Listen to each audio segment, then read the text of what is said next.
And we're live. Alrighty, back to the maths. So, let's see. Let's quickly review. We had. Is this working properly? Yes. We had sine, cos, and arctan, two argument form. What else did we have? We had the perpendicular function. We had dot product. So we're using the perpendicular function to find like the corners of our line box, right? Whoops. Like on the yes, yeah. So to find where it extends up. So that's a vector A, and then that would be perpendicular of A. So that should be pretty straightforward. And from memory, what was it? It was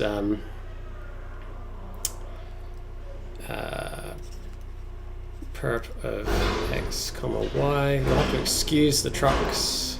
It's very hot today. Is negative y comma x. Sounds like someone's having a fight with a vending machine. Yeah, there's a garbage truck here. It has to pick up an enormous skip, and it's sort of right in front of my apartment. That's fine. Okay, so it's a real world math.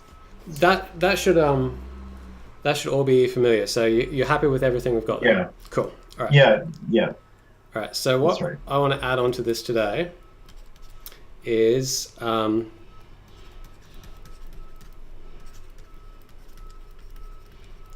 vector projection, and it's sort of the same thing, and scalar projection. So let me give you an example of what that would look like. Okay, so say we have a vector A, and we have a vector B. What we want is the projection, I'll do it in green, projection onto A of B equals something. And what this looks like geometrically is if we take a line like that, that's 90 degrees, we end up with this vector C, let's call it. So C is the projection of B onto A. Does that make sense so far? I seem to have lost audio. Are you still there? Yeah, I'm still here. Sorry. I mean, visually, sure. I mean, I don't quite understand the use of the word projection. To me, it means like creating like a series of data, like, so. Okay. Yeah, you see, projecting A onto B. Other way around, projecting B onto A. Yep. Right, but yeah, I don't quite get with like the use of the word. That's all. Because I mean, it's not like as if B was to like visually fall like on it, follow a curve down to the bottom. Yeah. Is that what it is, or is it bad drawing? That would be the vector out there. So it's not. That's right. That's the entire length of the thing. This is just really like the perpendicular. Yeah.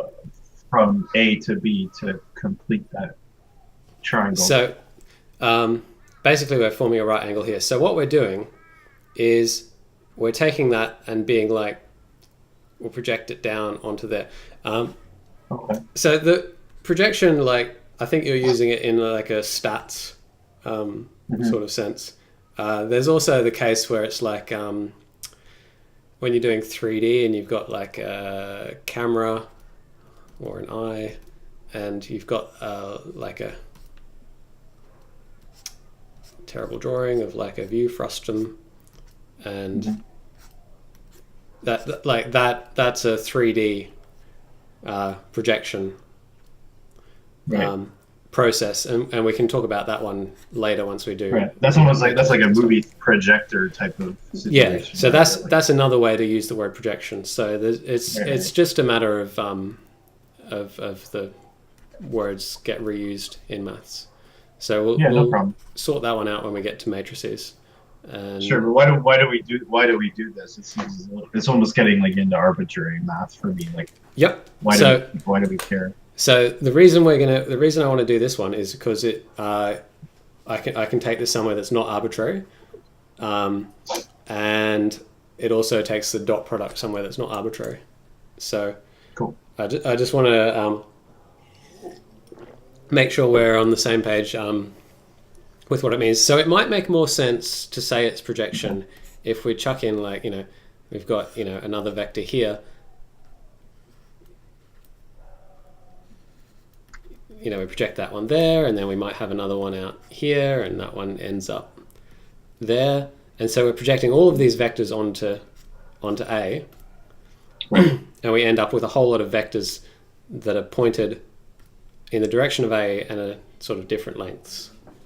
Right. So hopefully that makes a bit of sense. I'm probably making this more complicated than it was supposed to be, but yeah. That's okay. So let's maybe instead of doing the maths first, let's talk about sort of let's give a sort of happy fun time example, and after that I might give a more in-depth but concrete example. So we'll do the sort of this is an example I came up with. I'm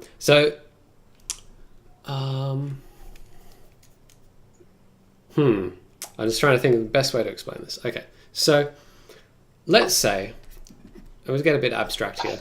Let's say we've got a game and we've got like, I don't know, some flowers, right? And we have like, let's say some clouds. So there's maybe a cloud here and maybe a cloud here. Now, what we might want to have happen, let's say that we have the sun that's like out in that direction there. And because it's the sun, you pretend that it's far away enough that all of the like light rays that come from the sun are all parallel. So if you've ever sort of seen some, 3D rendering stuff, you'll know that that's sort of a hack they use so they don't have to simulate like a big ass sun. They just say all of the light is coming in parallel. Does that make sense? Mm-hmm. Rather than like a light bulb, which is like, radiates in all, or like a light bulb, if you're sitting here, like it throws light out like that. Right. Yeah. Whereas if you're far enough away, you're getting like this thin sliver, and it's the case that it may as well all be parallel. Okay. So the sun's out here, it's casting rays, that way, which means we get like shadows. This is going to make my let's adjust that slightly just to make this a bit easier. So it's the case that the shadows from these clouds are going to be, I put these flowers in the worst spots. There we go. You sort of vaguely get the idea with my rubbishy lines. Well, okay. I mean, you're talking about the shadows that are peeking through your cloud cover. So we've got clouds. They're up here and they're all happy. These can be like Mario clouds, and we know that they're casting shadows like this. Right. So are you okay with this for now? Yeah, now I'm getting it. Yeah, yeah. Yep, good. So it's going to be the case that this flower, let's get a bit darker. This flower, you know, say we're rendering this in like a game engine, these flowers are going to be, you know, we're going to want to use a different sprite. And maybe that, like, I don't know, maybe we're being fancy and doing some gameplay with it or something. Okay, so this is like the question that we want to calculate, is like, is our flower inside this cloud cover or not? Okay. Right. So let's say that the origin of the world, we'll stick it. I'm going to stick it just a bit lower. This is going to be under your head in the final video, but it's going to be down here. So just there. Actually, I'm going to stick it slightly to the left. So we have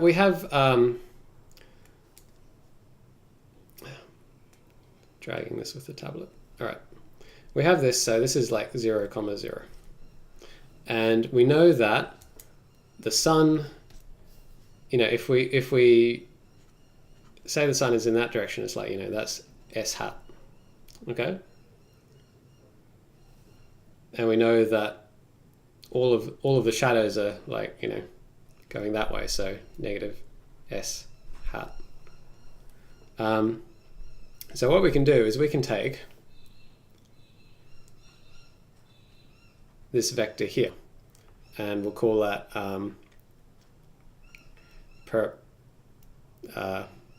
perpendicular 270 of S hat.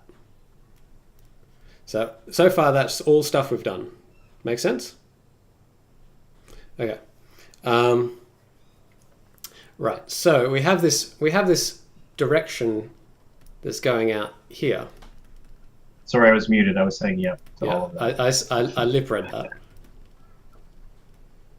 Expert lip reading.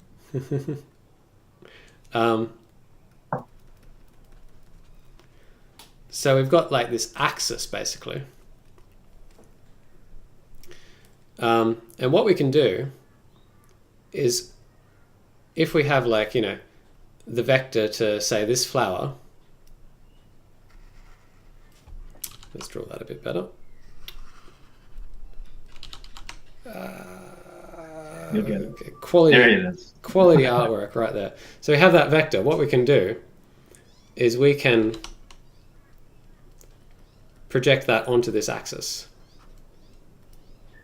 Okay, which gives us a point here. So we only care about this perpendicular axis in this sense. Like, I'm not 100% sure why the perpendicular axis matters, because, like, for example, on the right-hand side of the world, that line is, you know, obviously way up. It's not touching the ground, so it's not, you know, particular. I don't know if it'd be particularly useful for the one on the right. So what we know is, because we took an axis that was, I'll move that up to the center. Because we took an axis that was like 90 degrees to this one. Yeah. We know that when we project onto this axis, this is a 90-degree corner. So we know that all of the projections are going to be in the same direction as the shadows that get cast.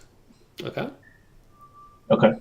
Right. That makes sense. Yeah. And like, I haven't drawn the full vertex, but, you know, there's a vertex there, there's a vertex there, there's a vertex there. We can project those up to there, and we get, you know, one there, one there, one there.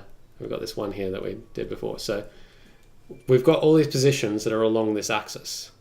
Okay? Mm-hmm. What we can also do is we can take our clouds, and for sake of argument, let's just say that they're just, you know, represented as like line segments, just to make just to make life easy, we could say that they're, you know, meshes, and we'll project like every single point on them if we were so inclined, but we'll just say for the moment that they're line segments. And if we project those down, we get a position here, we get a position here, we get a position here, we get a position here. Okay? I missed one. Yeah, now we're just doing inside the... Yeah, so what we can do to calculate if they're in the shadow is we can say, well, we know that's between there and there. We know that's between there and there. This has just become, you know, is that in there? Is it greater than this one? And is it less than that one? Is it less than that? Is it greater than that? And so on, okay? Yep. So that is sort of the purpose of projection for vectors. And so what you can do to get these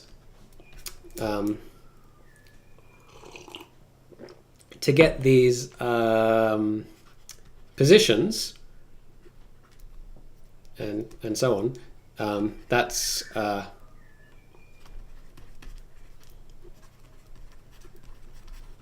projection, but we don't actually need to bother getting the positions. Like we could say, just give me the distance along this axis. So, you know, we then have like a number line, and it's like, well, there's our cloud on this number line, and, you know, here's our flower there and a flower there, and there was one there, and there was one there, and there was one up here in this, inside this other cloud. And so you just get that's scalar. Scalar, so just get the number. And so in many cases, you know, you don't have to calculate out the whole position. It's useful sometimes, but usually this one is all you need. Okay? So, yeah, are you okay with all of that? Yeah. Yep. Okay. Makes a bit of sense. Let's now go back to the math side of things. Now we've got sort of the geometric idea of what's going on and why it might be useful.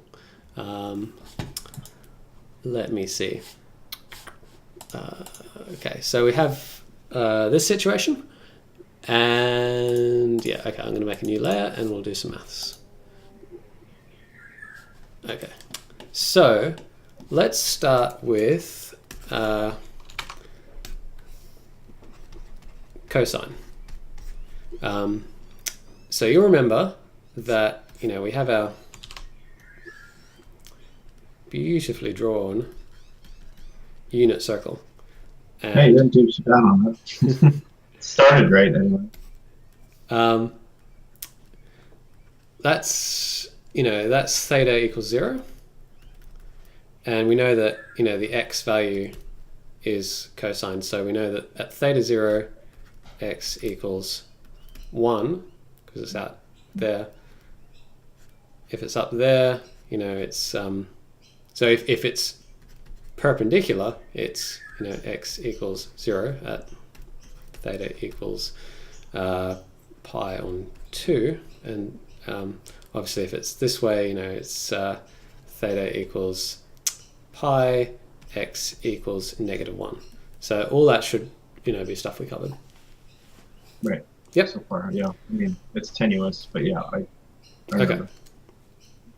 And so what we had before was, you know, we had a diagram that looked like, what do we have? We had like a red one out here, and we had a blue one up there, and we projected it down and got this green one here. And so hopefully it should be like fairly familiar, the fact that, you know, when we did the dot product, we had, you know, a red one here. Oh, and we obviously have an angle here. I mean, that goes without saying. So when we did the dot product, it was basically this situation. We had just relating those two vectors by the angle between them. Okay, so we're just extending out our process to now do that. You mean extending it out to move instead of dot product, we're getting the projection. Yeah, we're gonna add on to the dot product to get a projection. Okay. So the way these, once you have the dot product, then you know where to start and end the line. Yeah. So the way these relate is like, this situation here looks a little bit like this situation here. Because let's say that we had here, a vector out here and a vector up there, and we rotated them around by the same amount, enough that this is pointed along the x-axis.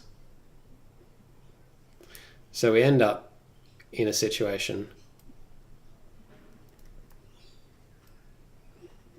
like this. So the angle between them, here, theta, theta, is still the same. So is that making sense? Sort of, yeah.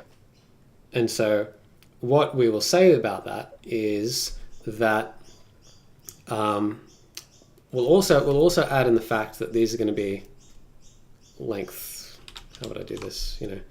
This is I guess A hat and B hat. We'll worry about adding in the lengths later. So this is sort of A prime hat, B prime hat. But they're effective. Why are you saying prime? Is the bottom piece is the just because I've rotated them. The just because I've rotated them around. So this is along the x-axis. So we know now that this A prime hat is equal to x hat because it's a unit length vector along the x-axis. It is the same vector as this. Oh yeah, of course. Yeah, of course A hat is x hat. Yeah, because you just moved it down to the x-axis, and they would be identical because they're normalized. Exactly. They're hats. Exactly. Okay. And furthermore, what I can do is I can say that B hat, because it's unit length, it's going to be on this circle. It's basically up here. At some point, yeah. Right. And what we know about cosine theta is that it's equal to the position on the x-axis and y equals 0 if we're along this axis. Hopefully that makes sense. So what we can do is we can say it's that distance there, that's the x distance. So that's cosine theta is that distance there. Cosine. Okay. So hopefully that's all making sense. You say that every time you say hopefully, it's because it probably doesn't. Well, you with me? I'm sort of with you. I know y is 0, and I guess I'm tripping up on x is the cosine theta. Why are you calling x cosine theta when it's an axis? Because you moved it down, so now it's the Okay, I'm going to clear up a bit of terminology here because I'm being very vague about it. This x is different to this x. Right. Well, I understand that the x hat is the normal for the x-axis itself. Yeah. So the x, where is on the B hat A hat diagram with the blue. Where is x? That's just the x-axis there. But how did x go from being a normal axis up here? No, sorry, I shouldn't say normal. How did x go from being just an x-axis to suddenly being an angle? Okay, so what we have here, we've got the x-axis. So that's just you just the sorted it out. Okay, axis. different variable. Yeah. X is just a variable. X Okay. hat is just the pink one, and then X is the variable, as in, you know, X, Y. So, in fact, let me solve this problem, because that is confusing, and like I admit that's confusing. Let's get rid of that, and get rid of that, and get rid of that too for the sake of it. Let's call this one. We're gonna introduce vector C here. This is going to be Cx equals that. So Cx equals that, and Cy equals 0. So this is the vector C, which equals, you know, Cx, Cy. Right. Hopefully that makes more sense. Yeah. Yeah. So that's sort of once you do a lot of that, you start to shorthand like this process here. And it can get a bit confusing because you got. Right, but when we're talking about cosine theta, which angle are you referring to that you're calling Cx? Okay, so Cx is just this distance here. Theta is this. That's right. Okay. Yeah. So we've projected. So so this should look like a projection now. Yeah, well, I mean, it is. Yeah, it is for sure. So what have we got here? This is what am I thinking? It's projection onto A prime hat of B prime hat equals C. Yes, where y is 0 and x is the length. Yeah, yeah, okay. Yeah. So hopefully it should now be obvious. If we undo this rotation, if we go back up this way,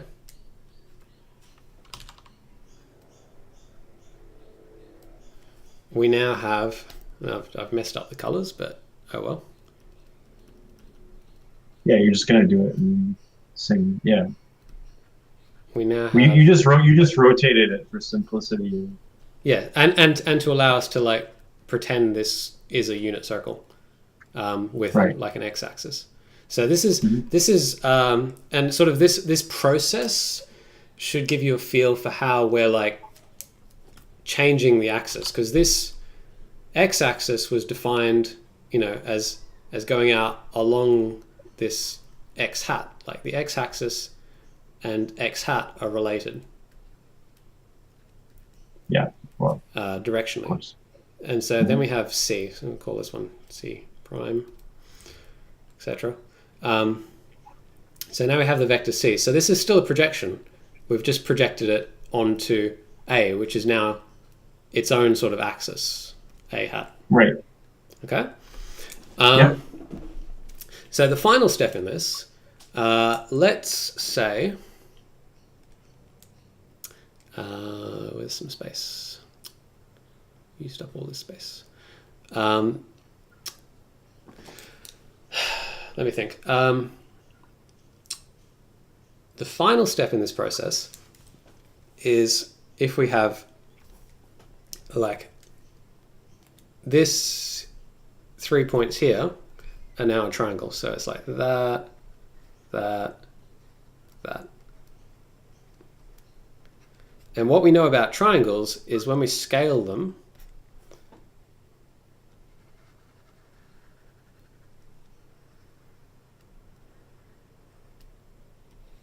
they scale uniformly. So that's there, and the angle theta and all the results we get off it don't change. Right. Yep. So what that means is if this to there is B hat, then this here is B.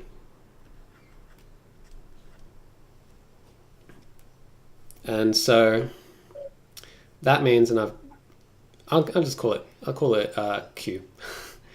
That means that this vector here, Q, no, not theta, sorry, Q, if that was C, that's Q. Oh. How come C is Q hat? Why is it C instead of Q hat? Because C It's is just a not normal. projection. Is not a normal. So Right, it's the projection of B hat to Q. and then A could be whatever. So you'll hopefully have noticed that the length of A is not really important in this process.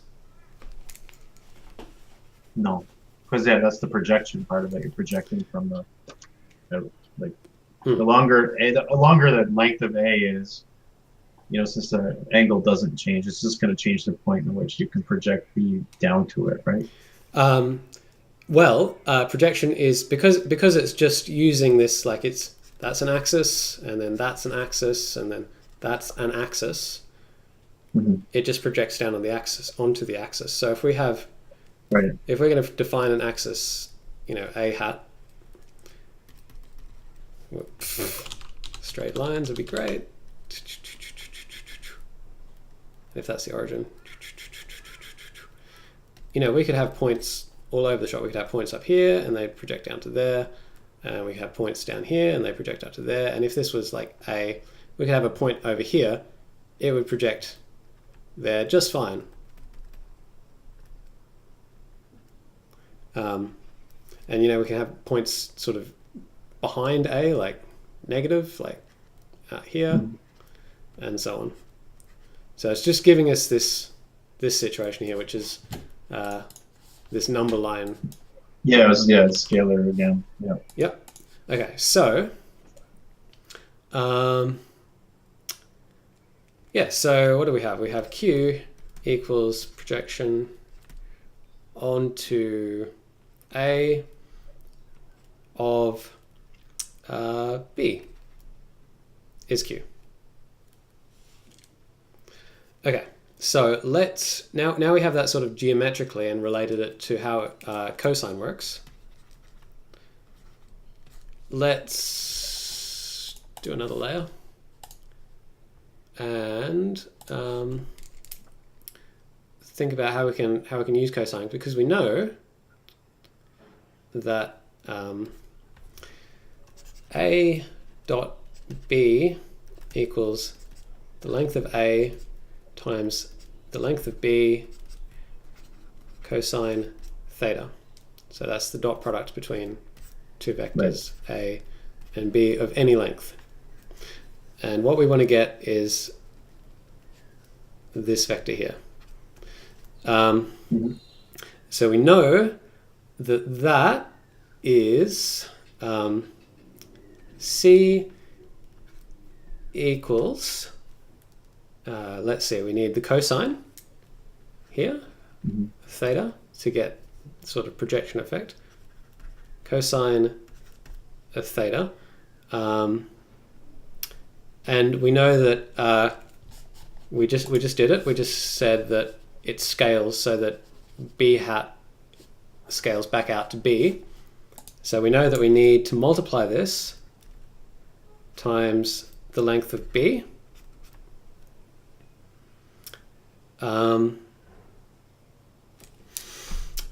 What else? That gives us a scalar right there. Right. Yeah. Right. Now, let's say we want the vector projection. So I'm just having a really good think about my maths to make sure I don't have this wrong.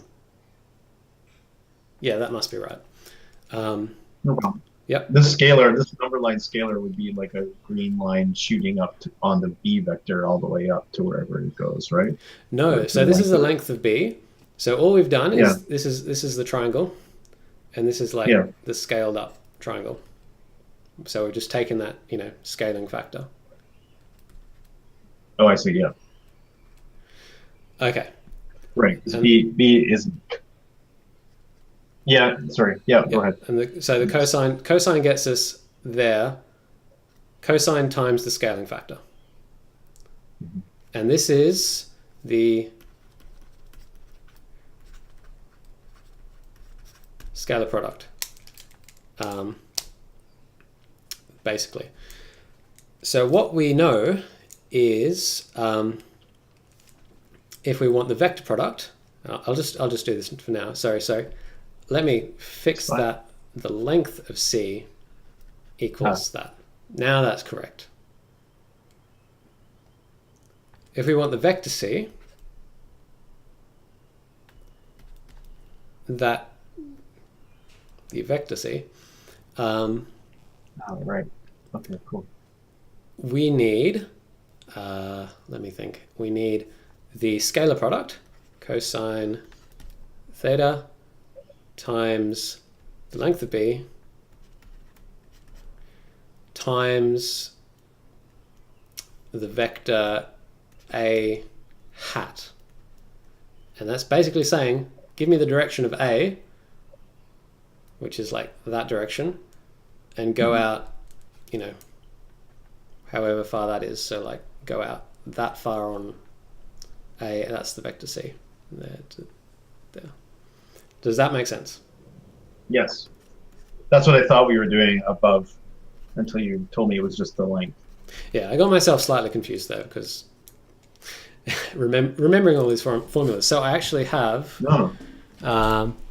so when you go to review this, scalar projection and vector projection on Wikipedia give you sort of the gist of this.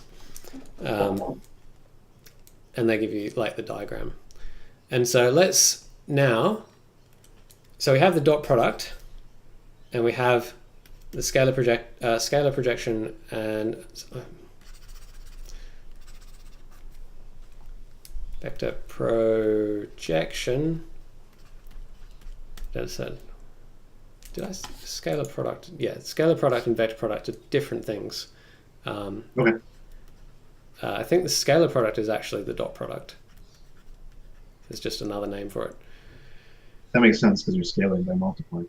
Yep. Okay. So we want to go from these formulas here to this formula here. And the reason is because we know from before that this formula here doesn't require a cosine to calculate. Right, because that was just, we were thunking it back and forth between two formats like the vector and angle, and we don't really need an angle, so why go and do it? Exactly. So A dot B equals AX times BX plus AY times BY. So hopefully you remember that formula from before as well. Yep. So let's try and basically substitute in this dot product so we can get rid of this cosine term. So we never have to actually work out the cosine.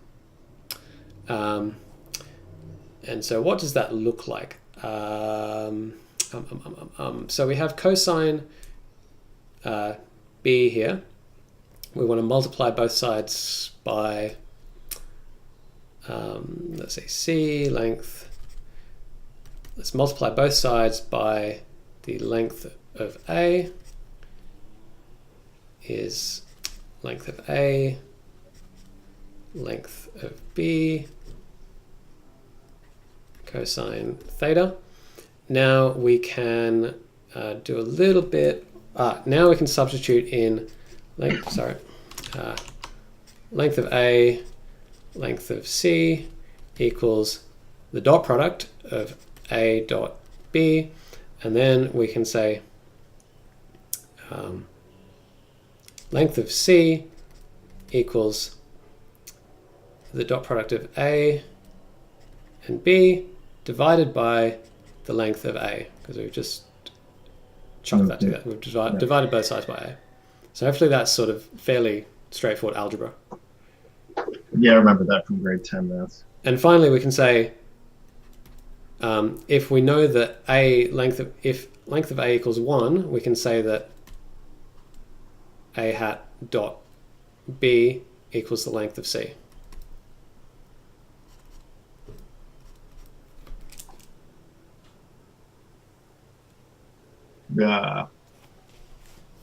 When you divided A by the length of A, you normalized it to A hat. So at this point, I'm not sure sure a mathematician would have a better point, but a better way of doing this. We're just basically saying if we define the length of a equals 1, we can get rid of this divisor. And we know that when a has a length of 1, it is a hat. Right. Yeah. Mm-hmm. Now let's check Wikipedia and see if I'm right. Oh, I am. Good. That's good. So scalar projection is a dot b hat. So they've just used different axes. Yeah. Right. Different variables. So the handy thing about this is if you are programming this, for example, and you pre-calculate a hat, because we know that to get this length requires a square root blah blah blah blah blah.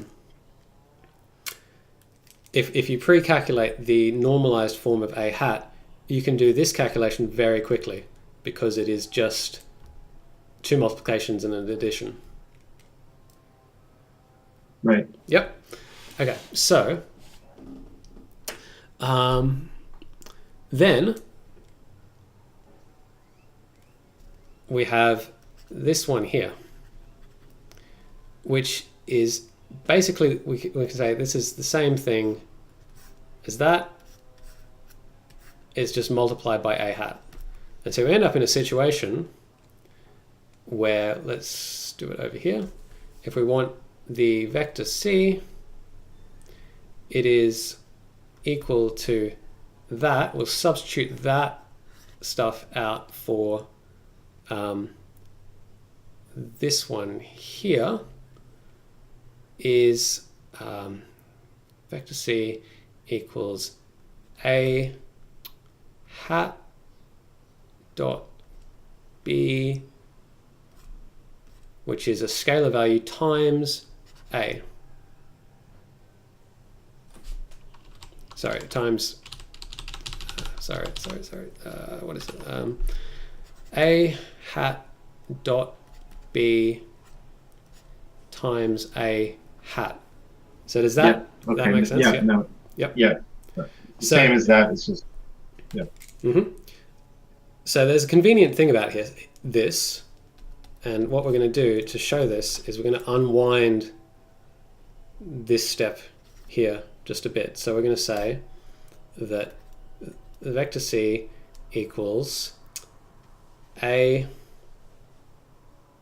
dot b over the length of a times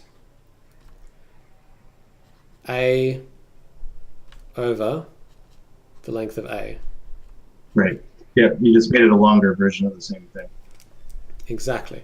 Now, the really nice thing about this so the lengths are going to go away. Now, I'm just trying to think. Algebra. We get to the vector projection. Yeah, it is that. Yeah, so it's just the case that c equals a dot b times a all over the length of a. Does that simplify further? I'm just trying to remember how this goes. Yeah, I screwed it up. I thought you could ignore them both because they were both being divided, but that doesn't make sense. So that I get it. I just forgot. Yeah, hopefully that all makes sense. Yeah, so you can do this division as a single step. Mm-hmm. Anyway, what you'll find is when you actually use this in formulas, I'm trying to remember. There's a case where you can actually elide that. Okay. Maybe it's a different formula that I'm thinking of. I think it must be. So the little arrow over C is just projection of the vector C. No. Okay. So this notation here is just extra notation to say that this is a vector. So we have, in a lot of cases, like you've got C might be a variable and then a bold C is a vector when like typesetting. But when you're like writing it, you might do that. to indicate that that's a vector. Whereas C, so equals, CX, CY. Whereas you might just be like C equals C. Or Q equals Q or something. So it's just a way of notating that this has multiple elements associated with it. Okay. And then obviously C hat equals length of 1, you get the idea. Yeah. Okay, so that's all the maths for calculating projection. So the whole idea is that it's actually really, really easy to calculate, and it tends to come up in a few places. It comes up in a lot of places, and it definitely comes up in like sort of the most obvious case, and that is you're trying to get a whole lot of things in 2D space, and you want to know how they relate to each other on some particular axis. Right. It was interesting to me when you were talking about this example. You said you might want a different sprite for the flower, but I was thinking, well, if you're doing it that way, you're most likely looking at a tile map, in which case you would just do this by hand, as opposed to, whereas if you're going to use like a shader to like change the like opacity of everything underneath the, you know what I mean, like to actually manipulate the graphics, that would make more sense, and we need to do the math as opposed to just plonking on the. Because if it was Mario, we wouldn't be doing projection, right? We would just be changing tiles or whatever. Well, you would still probably do the calculation to select what tile to use. So even if these are tiles. Oh yeah, right. Well, especially if the clouds move. I mean, that would be exactly. If the clouds move, that's why it's particularly handy. Because if the clouds go moving, this whole shadow will move, and then eventually this one will be in the light, and so on. Right. Cool. So this is like the simple, dumb, sort of straightforward, obvious way of using this. Mm-hmm. But I want to introduce, and I'll give you a resource afterwards that goes into maybe a bit more depth. So that's going to be part of the homework. Will just be to read this other document because it's good, and I'll show you that in a sec. But first, I want to. I'll basically explain the gist of it and give you an idea. So. You remember before we were talking about Minkowski, and you've got a square and a circle, and you do that thing. Yeah, the half-width extension out to the points and try to find if it's inside that area. Yeah, exactly. Sort of area versus point. Dragging the area of the shape is one technique that you can use Minkowski for. And I said at that time that there's a different way of doing this, and so that's what I want to talk about now. So let's say we have a rectangle and a circle, for example. And basically the theory goes, if you've got two convex shapes,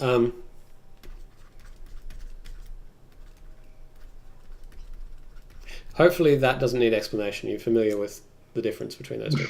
It's 50-50, but the concave is like goes in, right? Yep, the bowl. Exactly. Convex goes out like my belly, basically. So that would be like a concave shape. And I'll just introduce one sort of very simple thing. I won't even try and prove it. It should be fairly self-evident that if you have a concave shape, you can break it up into a set of convex shapes. Oh, that's an interesting property. Does it help a lot with like deformation games or destruction games at all? Or is it... I probably like it help like you can do almost nothing with a concave shape except decompose it into convex shapes. Okay. But fortunately, decomposing it is fairly straightforward. The sort of simple algorithm you do, and I mean I say simple, but it's not that simple, is you just triangulate. Here's a triangle, And I also won't bother at the moment, because it's really quite tricky, to prove that any polygon can be triangulated. Okay. Sounds interesting, but yeah. It sort of should be sort of self-evident that if you have an arbitrary sensible, like doesn't like intersect itself or something, polygon, that you can divide it up into triangles. Yeah. Yep. I mean, we were doing that the other day when we were describing GPUs, like how they draw them. So exactly makes sense. And so all you have to do to then like all of the triangles there are obviously convex. And then what you can do is just say, well, if I take that triangle and I add this triangle, it's still convex. I can add this triangle and it's still convex. Oh, I can't add that triangle. Let's break it off and start a new shape. And it's like, oh, I'll add that triangle. Oh, I can add that triangle. It's still convex. Oh, I'm done. So that's how you like make non-triangular convex shapes out of concave shapes. So that's handy to know. And it sort of should be sort of intuitive enough that you don't need to prove it until you're actually trying to write the triangulation algorithm. Okay. But so this thing that I'm going to describe only works for convex shapes, whereas this one does work for concave shapes, although it's still a pain in the neck if you actually try and use it on a concave shape.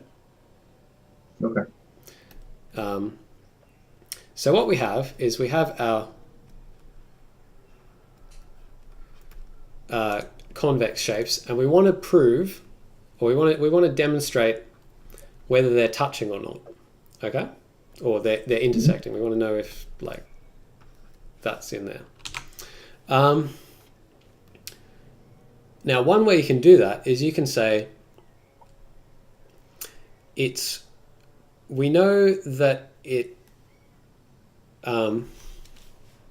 If we can't prove that this is sort of weird logic. If we can't prove that it's not touching, then it is touching. So if we exhaustively demonstrate that it's not touching, that it's not touching, then it is touching. Okay, right. Sounds like not a terribly efficient way to do something. Well, just by the words are using. Well, sort of. So we'd have to do some exhaustive testing, but it's actually pretty simple because like this shape is like 4 sides and this shape is like 1 side. So you sort of can get a feel already that it's not going to be that many things to test. And I've sort of hinted already we're going to use projection, which is particularly if we pre-calculate the normalized vectors, is just a couple of multipliers and a couple of additions. So the way that we prove that they're not touching, the way that we can show they're not touching, we know that they're not touching if there's an axis that we can draw between them, or if there's a line that we can draw between them. Right, that's going to be your projection line that you can say exactly you are on it, right?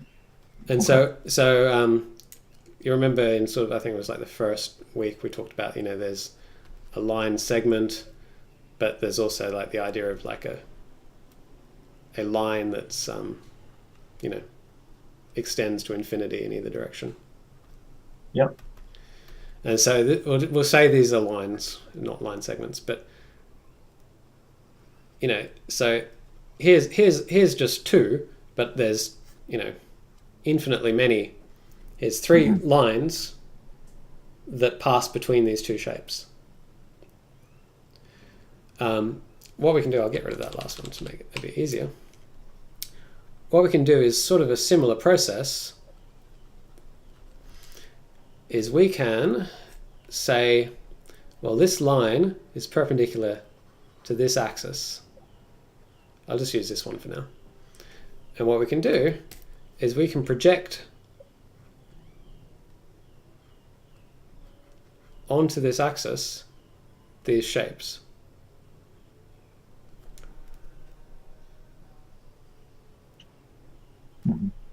So hopefully that's making sense. And what we can do then is we'll be like, well, this is now like a number line problem. We've got number line, we've got a span there and a span there. this should be really straightforward. You know, does this span here intersect that span there? Well, no. Exactly. So we've proven that they're not touching. You did it, but you proved that almost like without caring about your green arrows. Like the green arrows, like in, you know, obviously if you're going to solve this in equation, you would have been like, I'm going to pick two places. Like your actual code isn't going to be like, I'm going to pick two places that have two that don't touch them, right? I mean, yes. So this green line is sort of irrelevant. You actually, when you write this, you only really consider the blue line. This is the axis. Right. But how did you arrive at that axis? Like, how did you find it? So, because it's not anywhere in real life. Exactly. So these lines, and therefore this axis, because you know they're just right, because they intersect at the perpendicular. They're at the moment they're arbitrary. So what we have to say is, you know, if we can prove on like every single axis, and there's an infinite number of axes, if we can prove that, then we can prove that they are touching if they're not touching.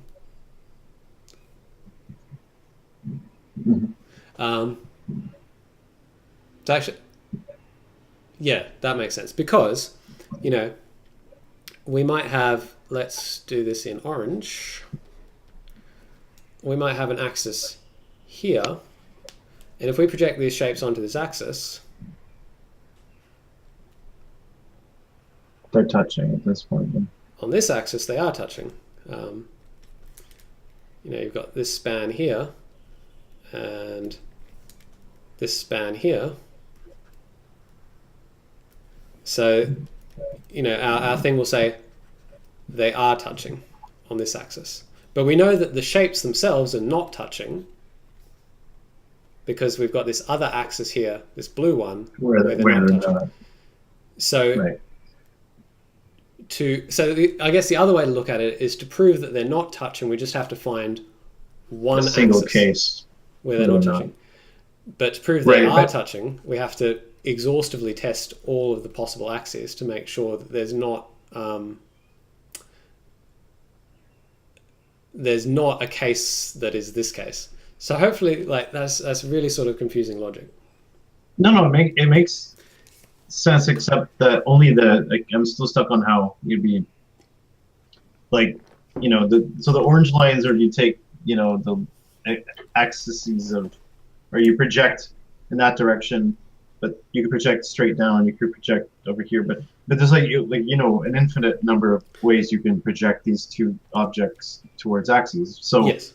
So how do you exactly how do you justify that? Exactly. Well, okay. So let's keep going and say, how do we fix this problem? Because we don't like that problem. Yeah. And the way we fix this problem is we can basically state that, well, if this is our shape, we know that in this case, any axis is going to be, any separator is going to be parallel with that side, which happens to be parallel with this side.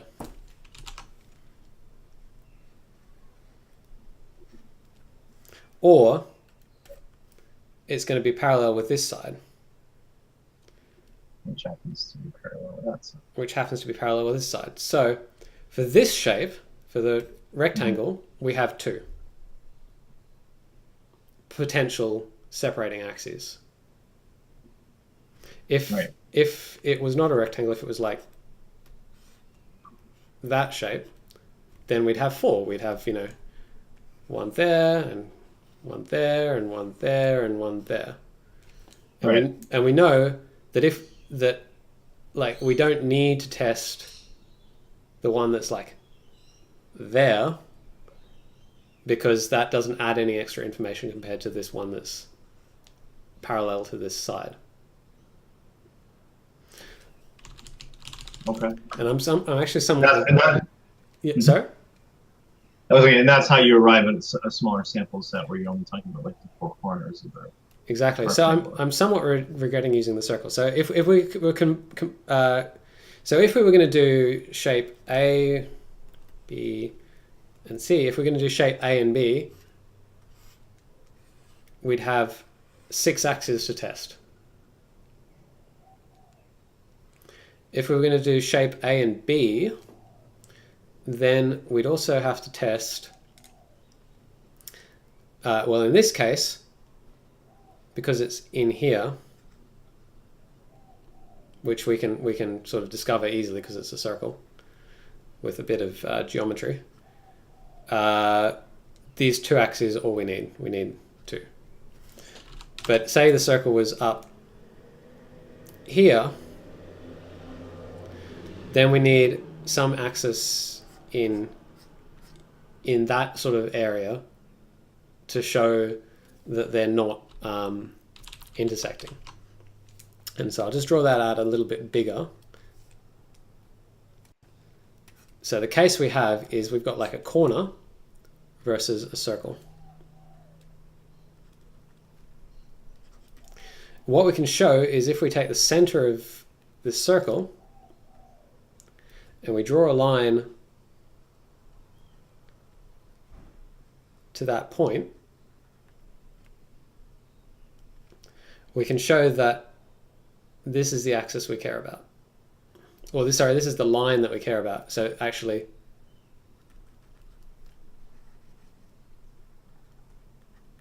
this one here is the axis that we care about, the one we're going to project onto. And so we just project that, and that, and that, and that. And we get our 4 points to do the comparison. Right.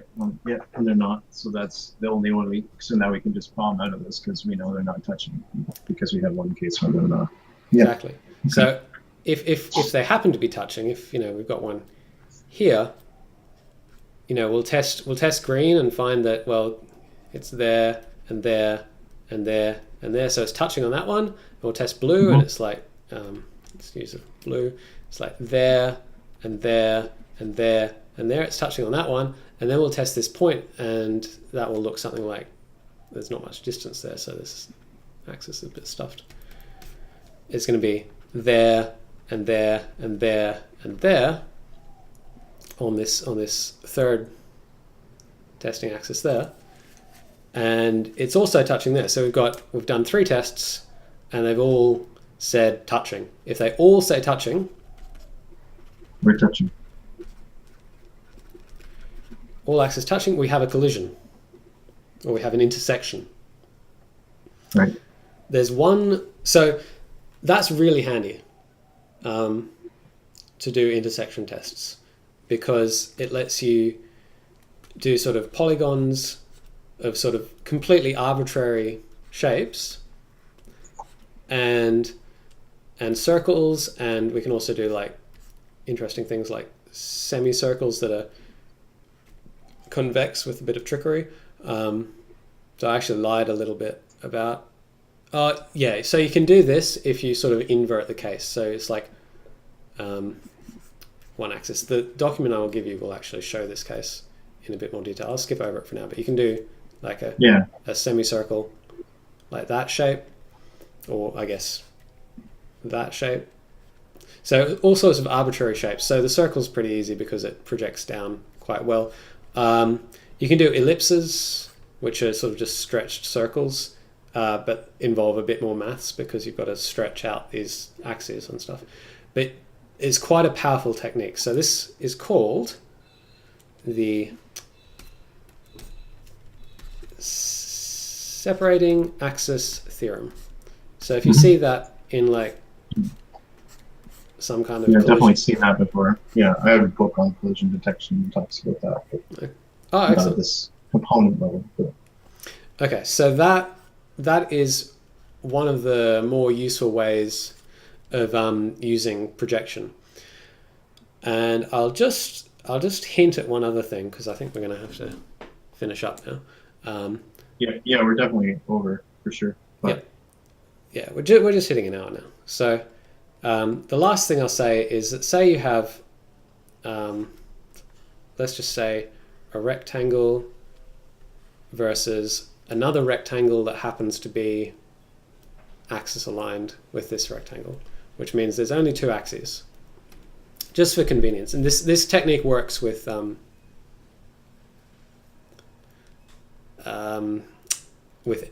like the whole shebang. Like you can do this with any shapes, but I'm just doing this one now because it's only two axes. So we've got this situation here, and we've got this situation here.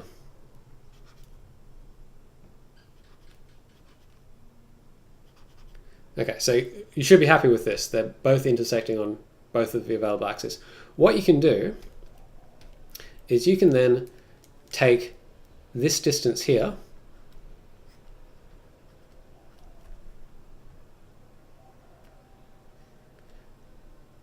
and this distance here. Okay, you are muted, by the way. Sorry, I was like, yes, this finally we get to talk about the actual penetration, like the actual amount, so we can do cool stuff like we can do collision response. Add force to that. Yeah. So yeah, for sure. So all you do is you'll have a set of axes, and in like this case you might have like the third one, and in like this case here you've got if it's A versus C, you've got 2 plus 4. So you've got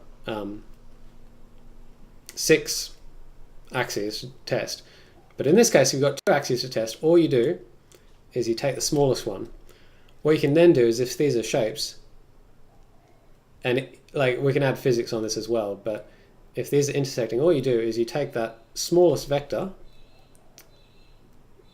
and you add it to the position,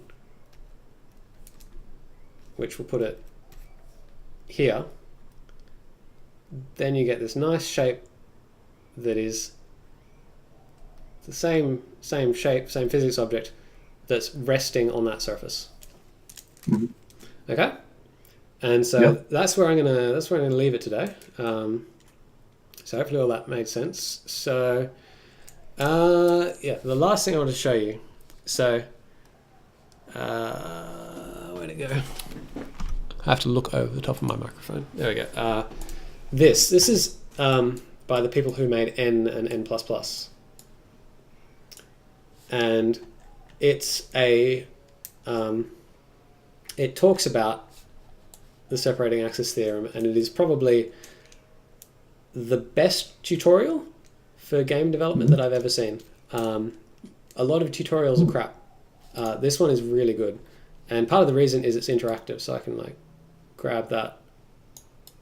Cool. And do that. And so it's got this interactive diagram. Here's an axis, so this should be familiar.